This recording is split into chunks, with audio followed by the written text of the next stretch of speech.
The ominous paw rests among scattered leaves and shadows. On a drizzly autumn evening in the quiet Yorkshire village of Bewsgate, the White family gathered around their worn oak hearth. The wind howled through the narrow cobblestone streets outside, rattling shutters and scattering soggy leaves against the windowpanes. John White, a retired sergeant in the British Army, sat across from his wife, Elizabeth, whose delicate porcelain features seemed almost ghostly by the firelight. Between them rested their only son, Herbert, a stout lad of 20 years whose laughter once filled their humble cottage but had lately grown quiet under the shadow of financial strain. That night, a visitor arrived. A wizened stranger, bent and stooped by time, knocked insistently at the door. In his gnarled hand he clutched a small, mummified paw, a relic he claimed bore the power to grant 3 wishes. The Whites, by turns incredulous and intrigued, invited him in. He spoke in a tremulous voice of its origin, an uprooted talisman from a far-off land, woven with dark magic. Each wish, he warned, would come at a dire and unpredictable cost. Yet desperation married greed in John's heart. The opportunity to alter their fate, to ease their burdens, proved too potent to resist. As the stranger pressed the desiccated paw into John's palm, the flames flickered ominously. The cottage grew still, as if the house itself held its breath. No sooner had the old man departed than John found himself alone with the artifact's withered fingers. Its mottled surface felt disturbingly warm, as though it pulsed with malevolent life. Elizabeth watched him, her eyes wide with dread and fascination. Herbert reached out, drawn by an unseen force, before his mother gently retracted his hand. "Be cautious," she whispered, but John only gripped the paw tighter, his mind already churning with possibilities. What would they wish for first? First wish, a fool's gold. The morning after the stranger's departure, John awoke to the muffled patter of rain. He rose stiffly, his mind fixated on the talisman hidden beneath his coat.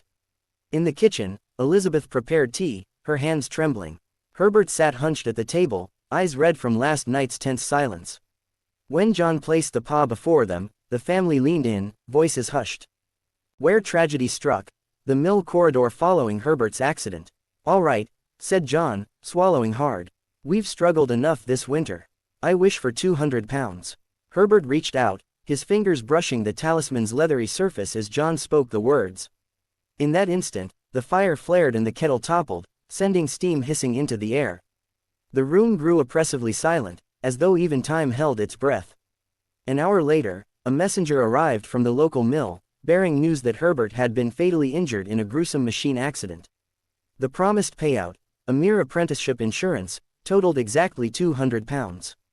Elizabeth's anguished screams echoed through the cottage as John realized the horror of his bargain. They had indeed received the money, but at the cost of their son's life. For days, the Whites wandered through a haze of sorrow and guilt. Grief gnawed at their souls, and the cottage felt emptier than ever. The only sound was the wind through the hearth's blackened chimney. The talisman lay on the table, its mummified fingers curled as if mocking them. Elizabeth refused to let John touch it again. "We've had our lesson," she said, voice hoarse. "No matter the curse, we cannot wish away this nightmare." But John, consumed by regret, saw only one path back to sanity. He crept into Herbert's empty room late one night, the paw clutched tightly in his fist, as his wife's tears rang in his ears.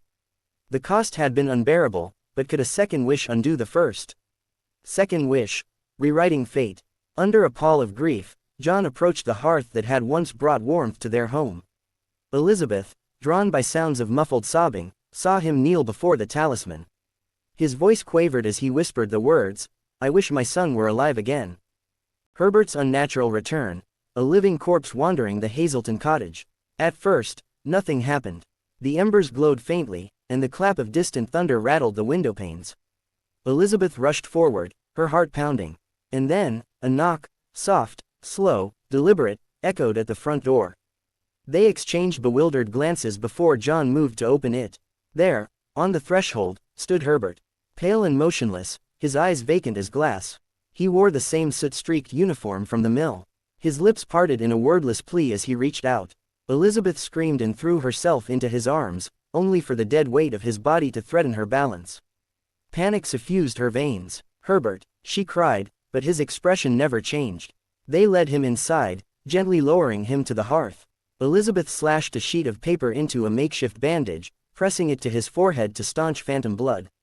His wounds, or what appeared to be wounds, oozed black ichor.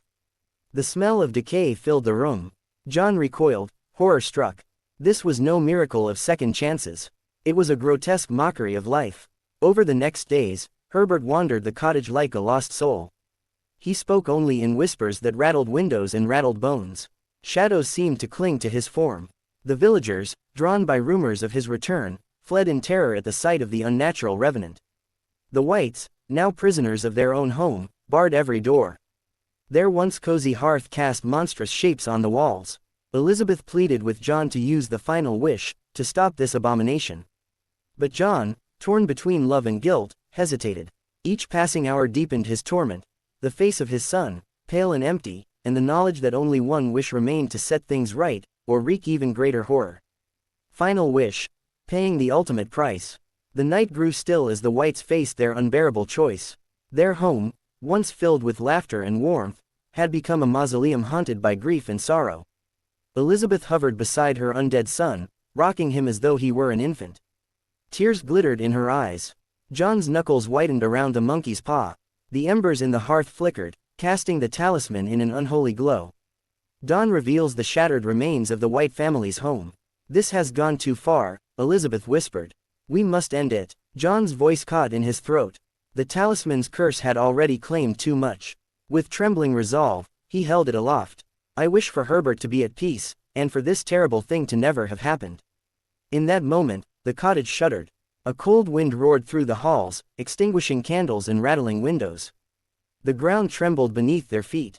Elizabeth clung to John. Herbert, seated by the hearth, looked up with the faintest flicker of recognition.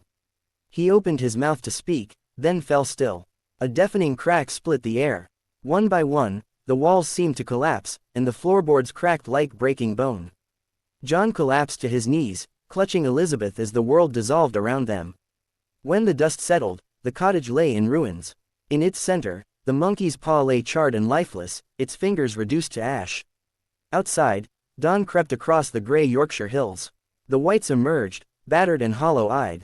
There was no sign of the talisman's power. No trace of their son.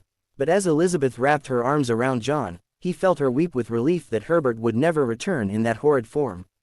They turned away from the ruins, scarred by knowledge of what man can unleash when tampering with fate. Though the paw lay destroyed, its legacy endured as a whispered warning in the village. Be careful what you wish for destiny does not bend without exacting its price. The cursed saga of the monkey's paw ended in ashes, yet its dark lesson reverberates beyond the White family's tragedy. Their story, whispered on winter winds through Busegate's nights, remains a stark reminder that some powers are never meant for mortal hands. Wishes born of desperation can twist into nightmares, and the lure of easy fortune conceals a monstrous toll. In the hollow aftermath, John and Elizabeth walked away, alive, but forever haunted by the echoes of a boy they loved and a curse they unleashed. Their hearts bore the weight of irrevocable choices, and the world felt colder for the knowledge that destiny, once tampered with, demands its dues. Let their sorrow warn others. Desire can be a double-edged blade, and fate's price is paid in suffering that no amount of gold can redeem.